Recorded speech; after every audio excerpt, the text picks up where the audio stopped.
Zombie werewolf versus इच्छाधारी नागिन। नागिन बड़ी ही परेशान थी। एक एक करके उसके नाग सैनिक गायब होने लगे थे। उन्हीं के इलाकों में ज़ोंबी वेयरवुल्फ की तादाद बढ़ती जा रही थी। नागिन को समझ में नहीं आ रहा था कि आखिर ये हो क्या रहा है। हे महादेव, ये सब क्या हो रहा है? मेरी नाग सेना आखिर कहाँ गायब हो रही है? कहीं इस नए जीव की वजह से तो ये सब नहीं हो रहा ना? हे महादेव, मेरा मार्गदर्शन कीजिए। मुझे इस मुसीबत से लड़ने की शक्ति दीजिए महादेव। मैं मेरे जादुई पात्र में देखती हूँ, शायद मुझे कोई रास्ता नजर आए। नागिन अपने जादू से सुनहरे पानी से भरा एक पात्र उत्पन्न करती है। वो महादेव का नाम स्मरण कर उस जादुई पात्र के सामने अपनी आंखें बंद करके और हाथ जोड़े खड़ी हो जाती है। थोड़ी देर में पात्र की रोशनी और तेज हो जाती है। उसी वक्त नागिन आंख खोले उस पात्र में झांकने लगती है। हे भगवान, ये मैं क्या देख रही हूँ? वो जीव एक एक करके मेरे नाग सेना को खुद में बदल रहा है। ऐसे तो मेरे नाग वंश का खात्मा हो जाएगा। मुझे अपने लोगों को किसी भी कीमत पर बचाना है। मेरा मार्गदर्शन कीजिए महादेव, मेरा मार्गदर्शन कीजिए। नागिन की प्रार्थना सुनते ही पात्र में से एक बेहद पुराना चर्म पत्र का टुकड़ा बाहर निकलता है, जिसे नागिन बिना देरी किए पकड़ लेती है और उसे पढ़ने लगती है। जैसे ही वो उसे पढ़ती है, उसे उसकी परेशानी का हल मिल जाता है। उस चर्म पत्र पर लिखा होता है कि पूर्णिमा की रात को जब उस असली ज़ोंबी नर भेड़िए को महादेव की त्रिशूल से मारा जाएगा, उसी वक्त उसके बनाए बाकी ज़ोंबी नर भेड़िए भी अपने मूल रूप में आ जाएंगे। उन्हें इस श्राप से मुक्ति मिल जाएगी। पर अगर उससे पहले उस भेड़िए के नाखून या दांत की एक भी खरोच नागिन के बदन पर उमटी, तो नागिन भी उसी के जैसी बन जाएंगी। मुझे उपाय तो मिल गया, लेकिन मुझे किसी भी तरह उसके हमले से खुद को बचाना है, वरना मैं भी उसकी तरह बन जाऊंगी और इस दुनिया को मैं उस दुष्ट के कहर से नहीं बचा पाऊंगी। हे महादेव, मुझे शक्ति दीजिएगा कि मैं अपने कार्य में सफल हो सकूं। नागिन का ध्येय काफी कठिन था और उसके रास्ते में रुकावटें भी काफी थी और खतरनाक भी। किसी भी शापित नर भेड़िए को मारे बिना उसे मूल भेड़िए तक सही सलामत पहुंचना था। शिवलिंग पर चढ़ाई हुई राख को उसने अपने पूरे बदन पर लगा लिया, ताकि कोई भी बुरी शक्ति उसे सूंघ न पाए। वो एक इच्छाधारी नागिन थी और सब नर भेड़ियों की आंखों से बचते हुए उस मूल भेड़िए को ढूंढते हुए उस तक पहुंची गई। छी, ये कितना घिनौना है! इसे देखते ही मुझे घिन आ रही है। अब मुझे अपने इच्छाधारी रूप में आना ही होगा, तभी मैं इस दुष्ट का खात्मा कर सकती हूँ। देखते ही देखते उसने अपना विकराल रूप धारण कर लिया। अब वो आधी नागिन और आधी इंसान थी। उसे वहां देखते ही वो नर भेड़िया भी उसकी ओर लात टपकाते हुए आगे बढ़ने लगा। वही तो उसका असली शिकार था। बाकी नागों को नुकसान पहुंचाकर वो इच्छाधारी नागिन तक ही पहुंचना चाहता था, ताकि उसकी शक्तियां छीनकर खुद शक्तिशाली बन सके। इससे पहले कि वो नागिन पर हमला कर पाए, नागिन ने अपने मंत्रों द्वारा अपने इर्द गिर्द एक सुरक्षा कवच बना लिया।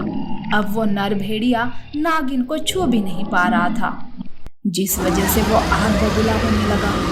आसपास के पेड़ों को उखाड़कर नागिन पर फेंकने लगा। सुरक्षा कवच की वजह से वो पेड़ नागिन तक पहुंच ही नहीं पा रहे थे। इतनी आसानी से नहीं दुष्ट, तुझे तो मैं तड़पा तड़पा कर मारूंगी। ये ले, मेरे वार से बच कर दिखा। नागिन ने अपनी शक्तिशाली पूंछ से उस पर हमला कर दिया और वो काफी दूर जाकर गिर पड़ा। वो फिर से उठकर नागिन की ओर बढ़ने लगा कि उसी समय नागिन ने अपनी शक्तियों से हवा में ही महादेव के त्रिशूल को उत्पन्न करके अपने हाथों में धर लिया और सही निशाना साधकर उसे नर भेड़िए के माथे के बीच बीच मार दिया।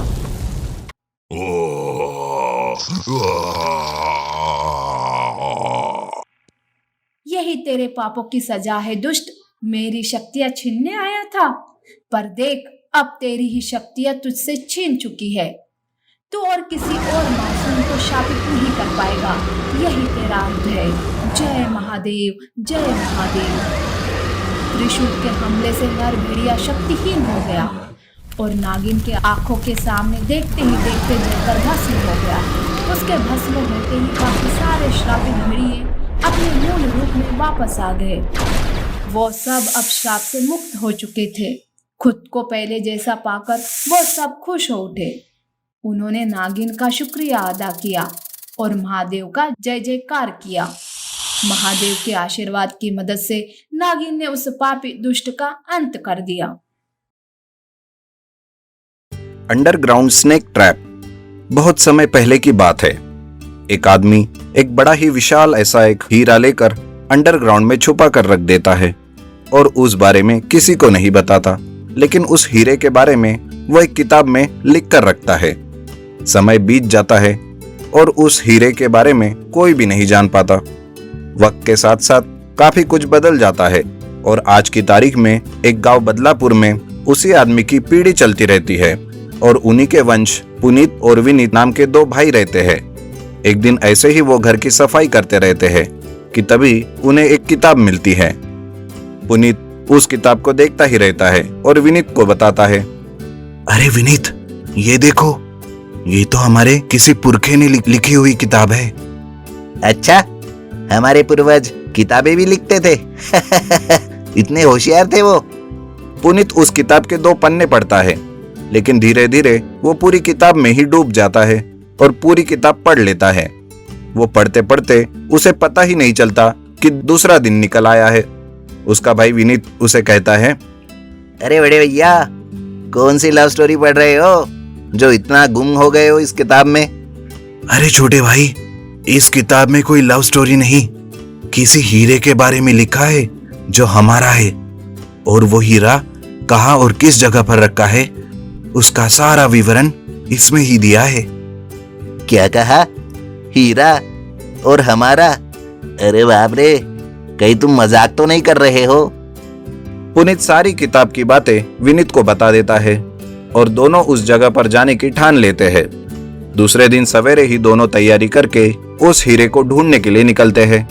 पुनीत पूरी बात विनीत को नहीं बताता कि उस हीरे की रक्षा के लिए कोई बड़ा सांप वहां पर रहता है। दोनों भाई जंगल से जाते रहते हैं, तभी उन्हें एक अंडरग्राउंड दरवाजा मिलता है। उस अंडरग्राउंड में जाते ही एक बड़ा सा सांप उनके पास आता है और उन्हें मारने की कोशिश करता है, लेकिन दोनों भाई वहां से बचकर निकल जाते हैं। अरे भाई, ये इतना बड़ा सांप कहां से आया? अरे ये सांप यहीं पर रहता है और उस हीरे की रक्षा करता है। क्या कहा? तो तुमने मुझे पहले क्यों नहीं बताया? कितना बड़ा है वो मालूम है? अगर पहले ही तुझे बता दिया होता तो तू यहाँ तक कभी नहीं आता। अरे लेकिन वो बहुत बड़ा है यार। चलो चलते हैं यहाँ से, जाने दे, मरने दे उस हीरे को। लेकिन पुनीत विनीत की एक भी बात नहीं सुनता और उस सांप को ट्रैप करने का प्लान करता है। बेचारे विनीत को ना चाहते हुए भी पुनीत की मदद करनी पड़ती है। दोनों उस सांप पर नजर रखते हैं और उसकी रोजमर्रा की जिंदगी को वो समझ लेते हैं। और एक दिन उस अंडरग्राउंड के बाहर वो बहुत बड़ी ऐसी टोकरी बनाकर उसके अंदर अंडे रखते हैं। उन अंडों की गंध से वो सांप अंडरग्राउंड से बाहर आता है और टोकरी के अंदर अंडे खाने चला जाता है। जैसे ही वो सांप उसमें जाता है, पुनीत रस्सी खींच लेता है और सांप उस टोकरी में बंद हो जाता है। दोनों बड़े खुश होते हैं। ये पकड़ लिया सांप को, अब हमारा हीरा लेने से हमें कोई नहीं रोक सकता। अब हम अमीर हो गए। मजे करेंगे हम तो। दोनों सांप पकड़ने का जश्न मनाते ही रहते हैं कि उधर सांप जादुई होने के कारण वहां से निकल जाता है और दोनों भाई के पीछे पड़ जाता है। दोनों भाई डर के मारे तेजी से भागने लगते हैं। भागते भागते वो एक नदी किनारे आते हैं और उन्हें वहां पर एक साधु महाराज दिखाई देता है। दोनों उनके पास जाते हैं। पुनीत उनसे पूछता है, बाबा, बाबा हमें बचा लीजिए बाबा, एक बहुत बड़ा सा सांप हमें मारना चाहता है, हमें बचा लीजिए। वो साधु महाराज तुरंत ही एक मंत्र बोलता है और वो सांप छोटा होकर वहां से चला जाता है। वो साधु महाराज पुनीत से पूछता है तो पुनीत उन्हें सब कुछ बता देता है। महाराज कहते हैं, तुम दोनों को पहले उस नाग देवता की पूजा करनी होगी, तभी वो हीरा तुम ले सकते हो बेटा। महाराज की बात सुनकर दोनों फिर से उस अंडरग्राउंड गुफा में जाते हैं और उस नाग देवता की पूजा करते हैं। पूजा करते ही वो हीरा तेजी से चमकने लगता है और पुनीत जाकर उस हीरे को वहां से निकाल लेता है। दोनों वापस अपने गांव आ जाते हैं और उस हीरे को बेचकर अमीर बन जाते हैं।